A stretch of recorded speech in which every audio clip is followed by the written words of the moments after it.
Istinu je rekao uzvišeni Allah. Allahumma salli ala sayyidina Muhammadin nabiyil ummi wa ala alihi wa sahbihi wa sallim. Allahumma salli ala sayyidina Muhammadin nabiyil ummi wa ala alihi wa sahbihi wa sallim. Allahumma salli ala sayyidina Muhammadin nabiyil ummi wa ala alihi wa sahbihi wa sallim.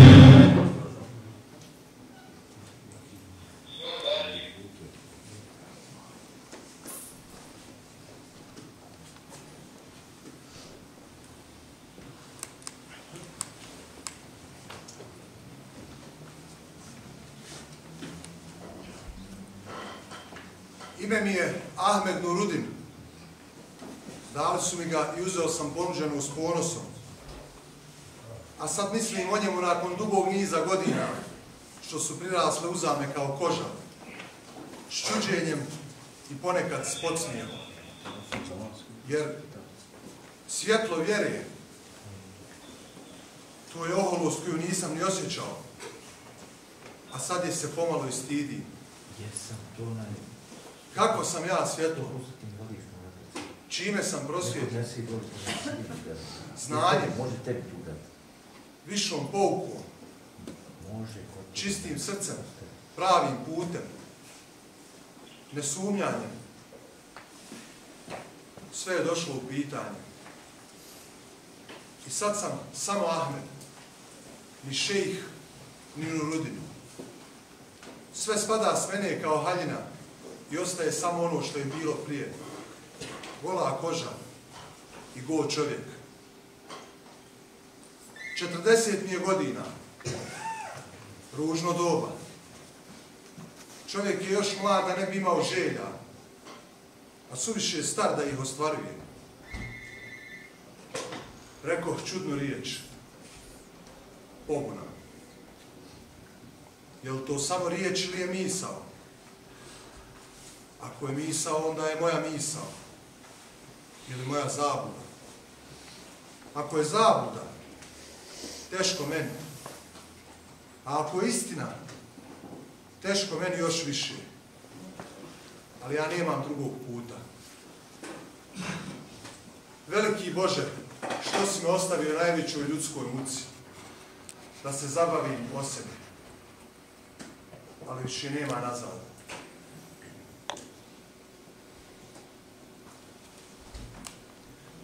Sve je počelo da se zapliče prije 2 mjeseca i 3 dana. Računat ću vrijeme izgleda od te đurđevske noći. Jer to je moje vrijeme. Jedino u koje me se tiče. Brat je već 10 dana ležao zatvoren u tvrđavi. Od saznanja nisam mogao da zaspijem. Izašao sam u Tekinsku bašću.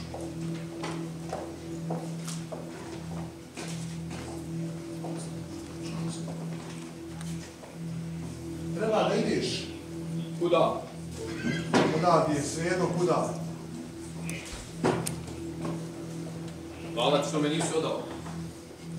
Neću da se miješam u tuđe stvari, zato i želim da odeš. Odaš, miješao si se. Možda bi bilo najbolje. Jednom si mi pomogao. Zašto to da kvariš? Mogao ti zatrebati lijepo sjećanje. Ništa ne znam o tebi. Sve znaš o meni. Goni me. Što misliš sada, ne možeš ostati ovdje? Čekaj me. Svuda sokol. Zar me goniš u smrt? Viši ustaju rano, vidjet ćete. Skloni me do sutrašnje večer. Putnici mogu da ne idu, namjernici. Ja sam putnik namjernik. Ne mogu. Onda zovi stražare. Tu su. Neću da ih zove i neću da te sklonim. Zašto da ti pomognem? Ni zašto. Zato se skloni. Ovo se tebe ne tiče. A mogao sam malo čas da te upropastim. Nisi imao snage za to. Sigurno misliš da sam hrđav čovjek. Ne mislim. Nisam, ali ne mogu da ti pomognem. Svako svoje zna. Kako si pobjegao? Skočio sam sa stijeni. Jesi li ubio koga? Nisam. Jesi li? Nisam. U Tekir te ne mogu uvesti. Bilo bi opasno i za mene i za tebe. U dnu bašće ima kućica. Niko u nju ne ide. Skloni se dok ne odu. Ako te uhvati, nemoj reći da sam ti ja pomogao. Neće me uhvatiti. Zašto ovo činiš? Ne znam. Već si se pokajao. Suviše si ponosan. Mogao stoji da ne kažeš. Čovjek nije nikada suviše ponosan. Neću da te pitam ko si. To je tvoja stvar. Ostani tu i to je sve što mogu da ti dam. Neka bude kao da se nismo ni vidjeli ni sreli. Tako je najbolje. Idi sad. Da ti donesem hranu. Ne treba. Što god bi još učinio, bilo bi ti krivo. Zašto misliš da bi mi bilo krivo? Suviše oklijevaš. Suviše razmišljaš. Što god bi sad učinio, bilo bi ti krivo. Idi u Tekiju i ne misli na mene. Budeš li mislio, prijavit ćeš me.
Pa kako ti više ne dosade ta putovanja, Hasan?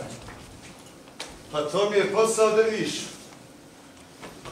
Da putujem po drugovima, šelučim po hanama, psujem, spavam šarzenama, krotim divlje konje, susrećem dobre i hrđave ljude.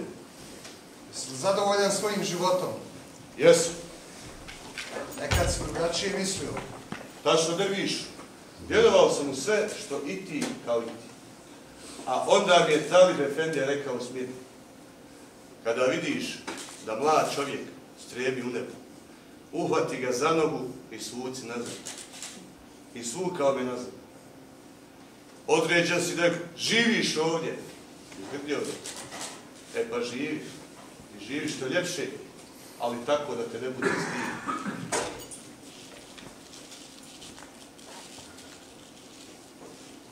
Nego ti si nešto utavnio u licu. Imam brigu. Harun, zašto uhapšen? Tek si došao, već sve znaš. Trgujem s trgovcima, pije sa barabama, noćivanskim iđijama. A zašto je živ? Zašto uhapšen? Ne znam, bio je miran čovjek. Naši ljudi žive mirno, ali stradaju nago. I gdje je sad? U tvrđavi. Tvrđavi. I šta saznao? Ništa. Onda ja znam više od tebe. Vidiš, tvoj brat je na nesreću radio kao pisar. Kod Kadije mog zeta. Kaže na nesreću jer je opasna i teška brzina mržnje. Prije nekoliko mjeseci uhapšen neki mali posjednik. Pričao sve najcrnije o ljudima, u selima, Kadiji, Veziru. Na saslušanjima pitao svašta. Da je spremao pobunu protiv vjere, države, sultana. Poslao ga Vezir utrani, a Semini usput sasjeti sabljama. Cogoš pokušao da bježi. A tvoj brat je vidiš slučajno kao pisar naišao na spise. Kakve spise? Napisane o saslušanju krivca. Ti da ste čovjek saslušan. U napisu razumiješ pripremni što ima da priznam. I sve bi bilo kako je bilo, da je tvoj brat šutio i zaboravio što je vidio. Ali nije. Pričao je o tome, a puno je znao. Zato su ga zatvorili. U kakvom svijetu mi živimo? Zemlja je dobra samo za nedodirljive ili neranjive. Kako si saznao to za Haruna? Slučajno. Ko ti je ispričao to? To ti ne mogu reći. Niti je važno. Moramo ga što prije izvući iz zatvora, sklonto dati. Kako bilo? Potplatiti, jer ako to ne ide, naći naoružane ljude, napad zatvor, oteti ga. Razumiješ? Pravi drviš krdovna. Ako bismo to učinili, onda bi mi brat ostao kriv. Ostao bi na životu. Važno je spas čovjek. Ja spasavam više, pravdu. Stradat ćete i ti i oni pravda. Ako je određeno tako da bude, onda je to Božja volja. Imaš li ti neku drugu riječ? Možeš da govoriš kao čovjek, a ne kao drviš. Spašavate pravdu i svijet. Kao što ne ugušiš od ti velike riječi. Lako izmesti opšte propise gledajući na glava ljudi u nebo, u vječnost. Spašavaš živog čovjeka, propačni kriv i dužan. Vjera je važnija od čovjeka. Imaš li ti neku drugu riječ? Nema i ne treba. Oprosti. Bio sam grub i glup. To već je lepčinski način. Dobro nisam počeo da psujem. Mislio sam da znaš više o ljudima i svijetu. Trebalo je s tvojom drugačije da pričam. A kako drugačije? A ko sam djetet? Šteta što si derviš. Pozvao te na šeluk, na veselje. Doći će mi prijatelj. Dubrovčani su znači doputovali s tobom. Da za i ti derviš. Pomalo me čačića odgovara. I šta sad priče? Da sam bestinen živim s Dubrovčankom pred mužem Mamlaza. Ili da sam ja Mamlaz, jer mi Dubrovčanke njenu moć skrštavaju. I šta ću sad raditi? Tražit ću pravdu, dok ne mognem da stignem. Tražit ćeš pravdu, a napolju miriše razbuđena zemlja.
Ja sam šejh Mevlevijske tekije.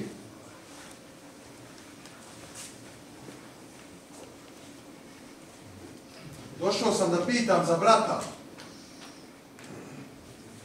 Brata? Kakvog brata? Haruna. Sudbina me eto nije sačuvala od nevolje da rođenog brata vidim tamo gdje odlaze grešnici i neprijatelji. Ja koji godinama časno služim Bogu i vjeri. Znaš zašto je zatvoren? Došao sam to da pitam. Ti si mu selim. Ti zatvaraš ljude. Ti treba da znaš što je zatvoren.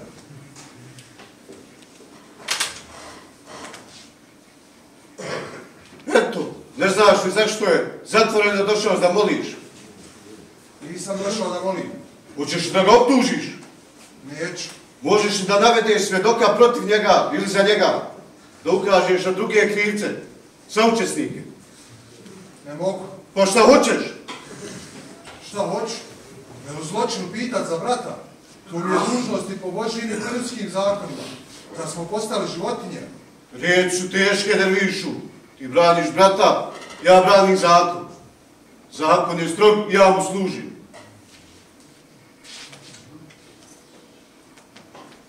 Čujem da ti je stigao prijatelj. Da li si već bio kod njega? Koji prijatelj? Znaš ti dobro koji?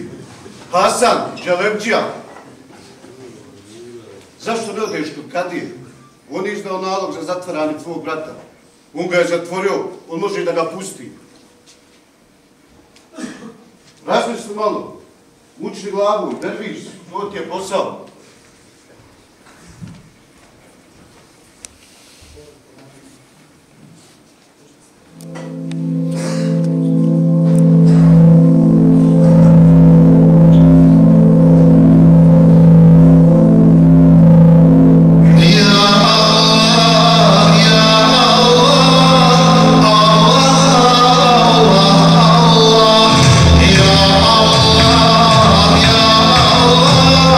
Allah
Šta je učinio? Hoće li mi niko reći šta je učinio?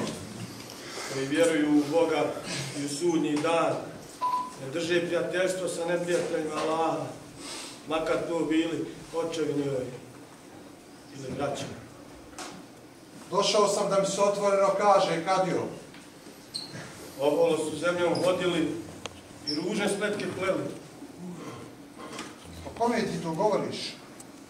Ne mogu da vjerujem da govoriš o mom bratu Harunu. To Allah kaže o nevjernicima, a moj brat je pravovjeran. Teško onima koji ne vjeruju. Čujem da je zatvoren zbog nekih riječi. Ne može biti tajnog sporazumijevanja i sašaptavanja među trojicom, a da Allah nije četiri među njima. Tajni sastanci su šeitanovo djelo, jer šeitan hoće da rastuži pravovjerne. Dobro poznajem svog brata, a i ti ga dobro poznaješ. Bio je tvoj sudski pisar.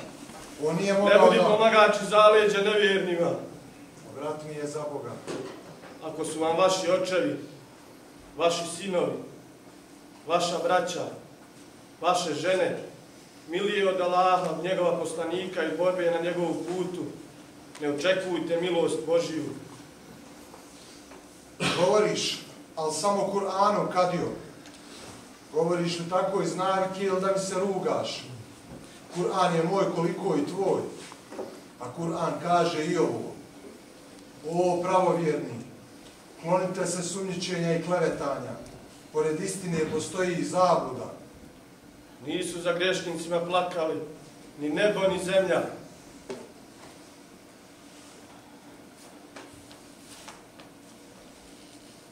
Razgovarao sam sa tvojom ženom. Tražila je od mene da nagovorim Hasana da se odrekne nasljedstva. Slab je onaj koji traži, a slabo je ono što se od njega traži.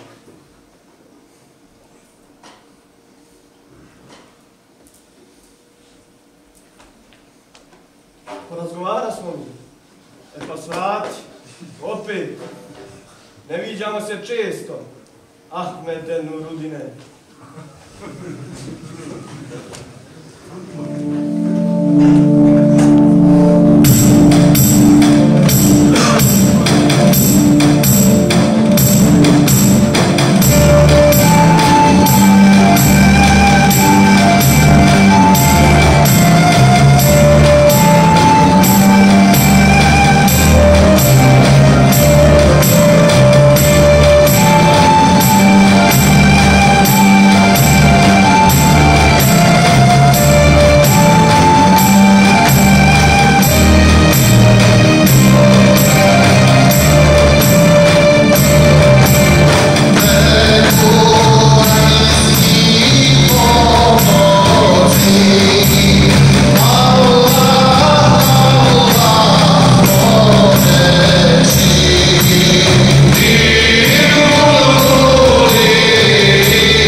hađija, a nije već ni 50 godina. Pa džavu odnio i tebi tu Dubrovčan. Trećate od vlastitog oca, pa da je bar čemu. Drama čestog mjesa na njoj nema. Kakav si ti, Hasane. Kakav sam to hađi sina Nudine? Nesposoban i za dobro i za zlo, poročan i plemenit, smiren i plah, razložan i tvrdoglav, svakakav, nikakav. Ne cijeniš me baš puno hađi sina Nudine? Ne cijenim, ja te volim, a to je drugo. Ne cijeniš što skitam, a rođenog sina ne cijeniš što je svršio visoke škole, što je na visokom položaju, pored velikog vezira, što šalje pisma puna poštovanja, a ne traži pare da raspije na žene i kocku kao ja. Sinovi su uz nas dok smo jaki, a napuštajmo nas kad su nam potrebni. Tvoje najveće zadovoljstvo je da se brineš o zatvorenicima. Pa život bez zatvorenika za te je bio ogromna tuga. Kada bi nestalo ti bišo da voliš vlast. Ne uništavajte me, zatvorite nekoga. A ako niko ne bi bilo, ti bi onda pogled zatvorije prijatelje, da mogu da se brineš o njima. Ako u ovoj čarši ima iko ko je daleko od grijeha, to je hađi sina Nudin. Šta je mene? Da bi se odrekao nasljedstva. Da li bi kad ja moj zet pustio tvoga brata? Nisam o tome razmišljao. Neka ga pusti iz tamnice, ja ću odret svega. Ostalo mi je svejedno, svakako ću se uzeti. Možeš da povučeš parnicu, ti si prvi nasljednik. Znam. Kad ja se bojim parce, nije on glup, već nepravedan. Pustit ću te, brate. Više je moje stalo do imanja, nego nekog sitnog pisara. Oslobimo se na ljudske poruke, kad već ne možemo drugačije. Suviše bi mi dao, a nemam ti čime vratiti. A ne daje ti puno. Svejedno, svakako mi opet, kad je sve uzijeli. Ko bi se vukao po sudovima? Uđemo Seleme. Selam alejkum. Salam. Dođo da te nešto priupitam, hađi sina Nudine. Pitaj. Čujem da nećeš da platiš ratnu pomoć, pa i drugi zbog toga zatežu. Ako ugledni ljudi ne izvršavaju svoju dužnost, šta se može očekivati od Razihljebovića, koji se ne tiče ni zemlja, ni vjera, i koji bi pristali da sve propade, samo da njihove pare ostanu nedirnute? Sigurno se to desilo slučajno. Hoće se Nudine, sigurno se zaboravio i propustio. Poplati to što prije da se ne pravi nepotrebna gužva. Nije se desilo slučajno u Selime, nije slučajno. I nisam zaboravio ni propustio, već neću da dam što ni ispravno. Puna u Posavini nije rat. Zašto onda da se plaća ratna pomoć? Ne vjerujem da je takva carska zapovijest. Žalio sam se u Carigradu. Pa ako bude carska odluka da se plaća, platit ćemo. Hađi sina Nudin hoće da kaže... Tebe ne pitam ništa, a ti hađi sina Nudin kako hoćeš. Samo mislim, nekad je jeftinije platiti. Ama nije stala je li jeftino, već je li pravedno? Pravda može da bude i skupa. Nepravda, isto tako. Eto, i derviš ide okolo. Pravdu traži. Ko je šta priča. I njegov brat je svašta pričao. Zato je sada i mrtav. Kad je ubijen? Zadavljeni. Tvrđavi. Prije 3 dana.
Jelo dijelimo samo jedno. Hoćeš i da jedeš? Neću. Tako si prvi dan. A onda traži. Ne zove poslije. Možda će me tražiti prijatelj. Dođi da mi kažeš. Ovdje te neće tražiti niko. Gosti! Kako ti ime? Šejh, derviš tekije, Ahmed Nurudin. Znaš dovu? Ili zapis? Od Kostobolje? Ne znam. Šteta, uništi me. A lažno je ovdje. Naviknut ćeš. Lako je vama. Pa, puste, je lubiju. A ja, ješt ovako. Ti si derviš. Znaš li ono, kad dođe veliki događaj? Znam. Govori. Neću. Šteta, uništi me. Šta će ti to? Volim da slušam. Otkud znaš? Od zatvorenika prije tebe. Dobar čovjek. Kada se zbude veliki događaj, nekoga će uzvisti, a nekoga uniziti. Kada se zemlja žestoko potrese. A ja? Jeću ja? Ne znam. Od te strane. Može biti. 15 godina, ovako ovdje. A tamo sunce, rijeke, cvijeće. Tako mi je pričao ona prije tebe. To sunce. Šta je bilo s tim čovjekom? Umru. A dobar. I ti ćeš tako kaže. I svi dobri ljudi.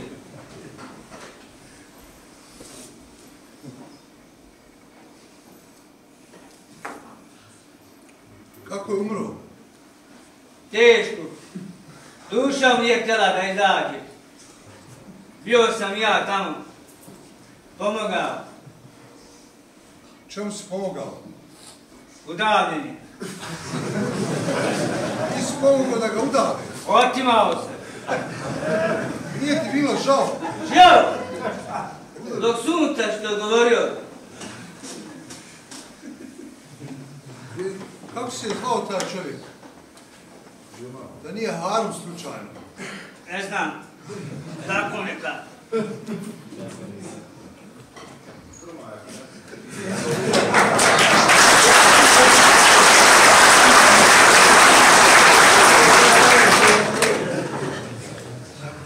Sad smo jednaki, brate Harune. Sad znam kako si bio sam Harune. Kako si osluškivao korake. Čekao da dođem i da te spasi. Nisi čekao mene, a ja sad čekam Hasana da dođe po mene. A niko doći neće i niko me spasti neće. Smrt je jedino za što znamo da će nas stići. Život na ovom svijetu je varljiv. Vječnost je bolja.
pusti, smatraj da me tada išao. Kad nam ne budu sunce mjesec, kad nam zađe manje gorila.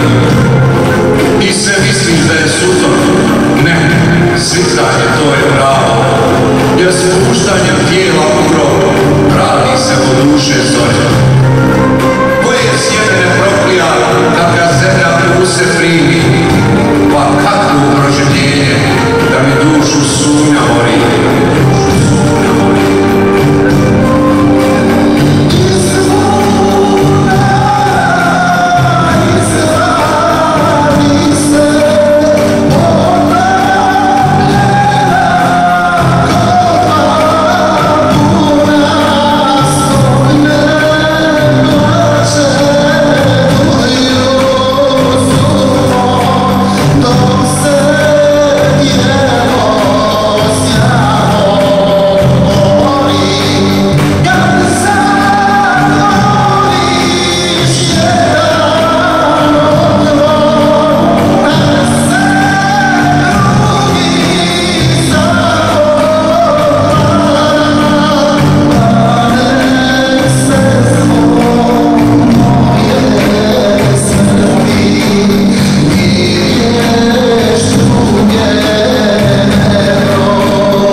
Dame i gospodo, to bi bilo sve što smo pripremili za vas u prvom dijelu programa.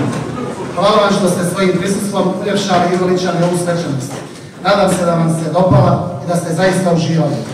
Zahvaljujemo se naravno upravi KPZ-a na nesebičnoj podršci potrebnoj za realizaciju današnje priredbe. Zahvaljujemo se direktoru Narodnog pozorišta, gospodinu Miroljubu Mijatoviću, kao i gospodinu Ahmedinu Huseinoviću na nesebičnoj pomoći. Zahvaljujem se i svim učesnicima priredbe koji su uložili veliki trud i pokazali volju kako bi sve ovo izgledalo kao što je bilo danas.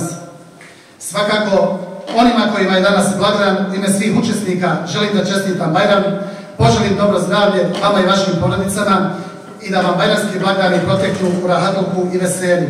Bajram šerif Mubarek olsun.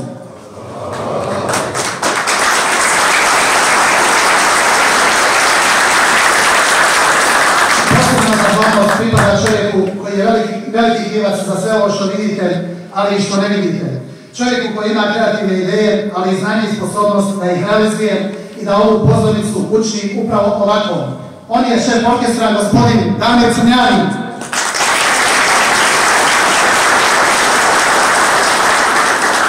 Koristim ovu priliku da se u ime benda zahvalim referentu za KPR, gospodinu Bašić Elbisu, na dugogodišnjoj podršci muzičkoj sekciji.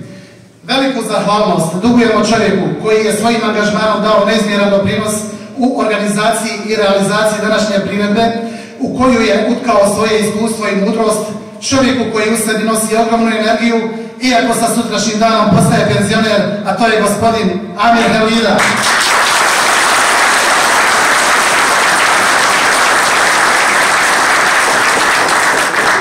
Moguće realizovati priredbe ovakvog sadržaja, koje su veoma kompleksne i zahtjevne. Priredbe za čiju realizaciju su potrebni i ljudski i materijalni resursi, kao i vrijeme potrebno da bi se sve dovelo na odgovarajući nivo.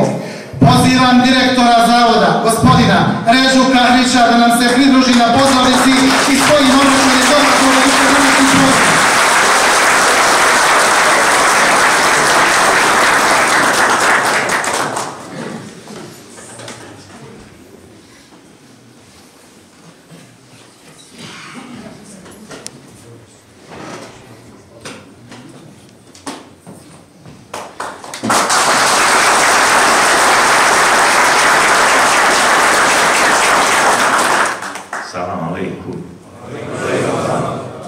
Za sve one koji slave Bajram Šerifu Bareku. Ponosan sam, ispunjen. Drago mi je, prvo bih rekao za muzičku sekciju, za folklornu sekciju, a našto za dramsku, koju su me oduševili.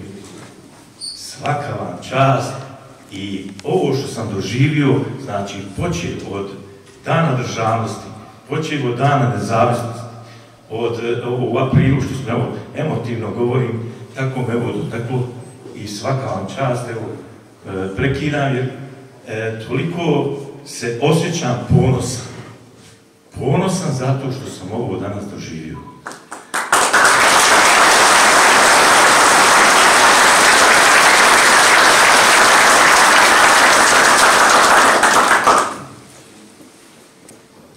Zaboravio sam spomenuti to kad su bili vjerski praznici, kad su bili članovi međureligijskog vijeća. To me isto tako dotaklo. Ali ovo danas me oduševilo. Svaka vam čast i ponosan sam na sve vas koji ste tu i ono što sad mi viđamo u svijetu, šta se dešava, kako se dešava, a ovo što je sada trenutno u zatvoru, šta vi radite, kako radite, sramote je reći, ali mislim da se neko ne uvrijedi, da ste primjer kako treba da se ponaša. Mi uvijek imamo ovdje normalno osuđenih osoba koji nam prave probleme. Za njih mi uvijek imamo rješenje, ali većina vas, evo u zadnje vrijeme gledam i pratim, da što manje vas dolazi na izdržavanje kazne. I to je uspjeh nas, prvenstveno uspjeh tretmana. Nekada sam uvijek u srcu imao stražu, međutim u posljednje vrijeme imam u srcu tretman. I prvenstveno zahvaljujem ovim vanjskim saradnicima, znači Miroljubu i Medinu, koji su svojim doprinosom samo ukrijepili i neki pravac napravili koji je bio idealan. Normalno, najviše zahvaljujem Helvidi koji je sa sutrašnjim danom odlazi u penziju. Ovo je nešto što ispunjava svakog čovjeka. Uvijek za svaki Bajram ja kažem, vama je osnovni cilj da se ponašate kako treba, da što prije dobijete uslov pomilovanja, amnestiju ili tako dalje. To ono što je u zatvoru specifično i uvijek je to nešto na što vi obraćate pažnju i na što vi uvijek imate cilj. Međutim, sad, posle svega ovoga, meni je cilj da se vi promijenite, da vi idete nekim novim i boljim pravcem. A ovo je dokaz da vi razmišljate. Pa kad ja vidim ove neke osuđenike koji su povratnici, pa kad je vidim ovdje na sceni, u mene je srce puno. Iz tog razloga svakom vama od osuđenih osoba poručim, nastojte. Jeste pravili probleme, jeste se ponašali kako ne treba, ali treba da dođe jedno vrijeme da kažete stani više, da promijenite, da idete pravim putem. Mi vam možemo pomoći i mi hoćemo i mi želimo. Taj jedan problem isto je što se dešava sada kad je u pitanju briga uposlenika za vas. Taj problem kad iziđete kući, jer mi pored vas imamo izuzetne stručnjake i bravare i kuhare, i konobare, i varioce, a to će ovoj zemlji izuzetno puno značiti. Nažalost, kad izdržite kaznu, tamo imate probleme, vi imate brigu od uposlenika, sad taj problem, kad iziđete, tamo uposlenici, privrednici, kaže, bio u zatvoru, kako se odnose prema vama, to je neki problem gdje nadam se da će u budućnosti država uložiti vremena i truda da se i ovdje osnuje probacijska služba u državi Bosni i Hercegovini. I šta da nešto drugo da kažem, ovdje je muftija Tjezdarović koji će, što se tiče vjerskog programa, on će se vama vratiti, ali ovo što se tiče zatvora, organizacije i sve ostalo, ja sam oduševljen i hvala vam, puno mi je srce. Sad mogu ćemo svijeći.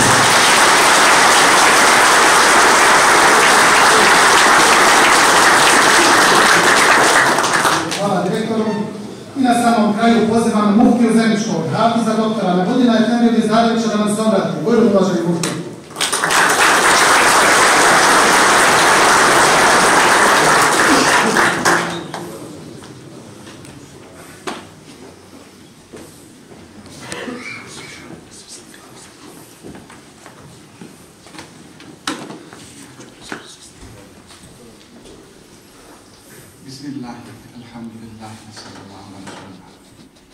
Poštovani direktore, cijenjeni uposlenici, dragi, cijenjeni, poštovani zatvorenici, a najvažniji, sjajni glumci i umjetnici. Salam alejkum. 1966. godine napisan je Derviš i smrt Meše Selimovića.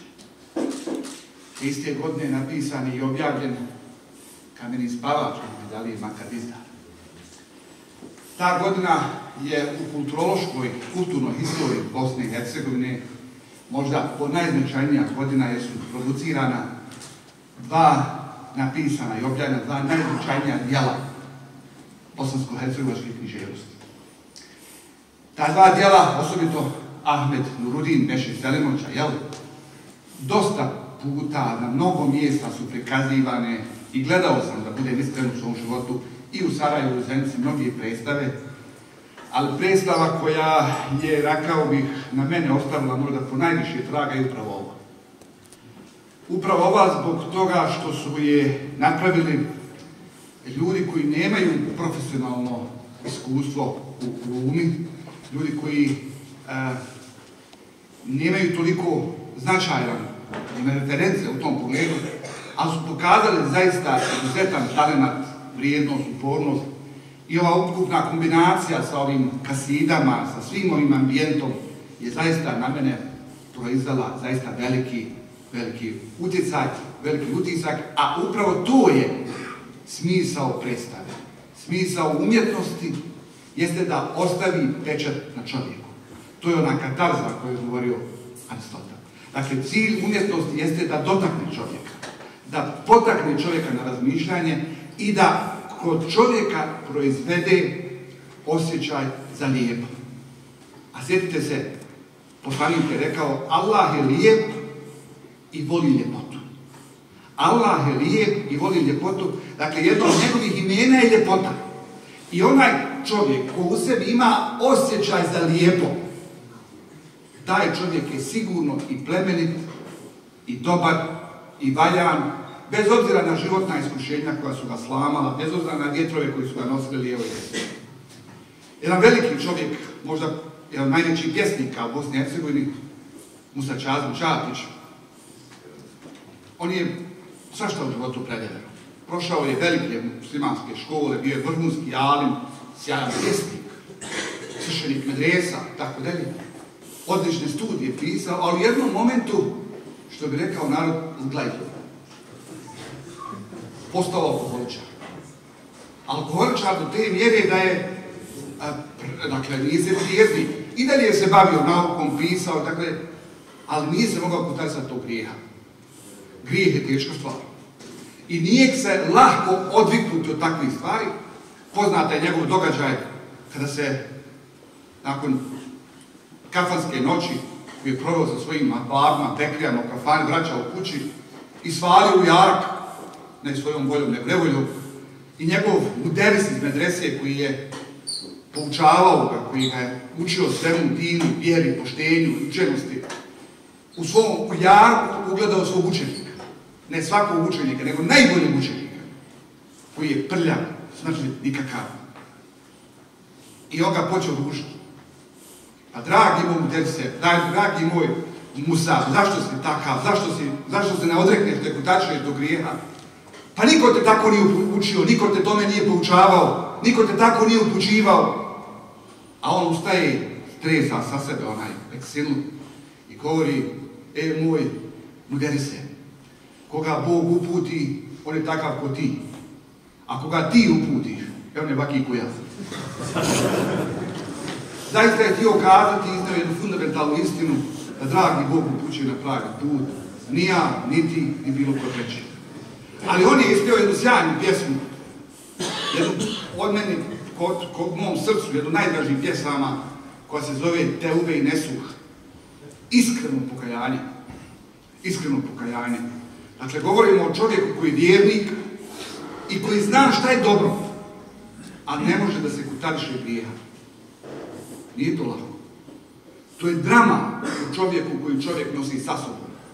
Jer ljudska duša prema učenju vjere nije ništa drugo nego platforma, nego mjesto, nego bojno polje gdje se odvija ta vječita borba dobra i zla. Kod nekoga prevlada zlo, kod nekoga prevlada dobro. U nekom trenutku prevlada zlo, u nekom trenutku prevlada dobro. I on je u jednom trenutku dobrote ispjevao svoje čuvene stihove. I s njima ću završiti. Gospode, evo na seždu ti padam i kajem grijehe pred tvojom dobrotom i molitva ti u stihove skladam, proseć, daj mi smisao za ljepotu. Ovi ljudi imaju smisao za ljepotu. Čestitam se vama.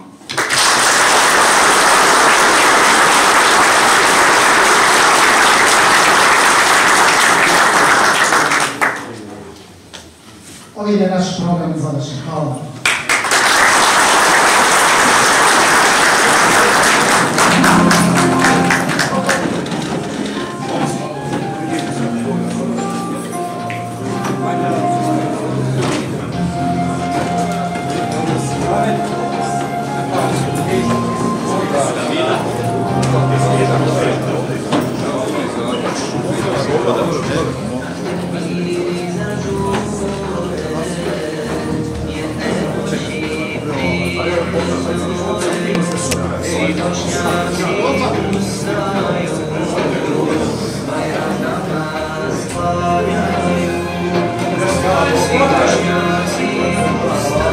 Svaka čast, bravo!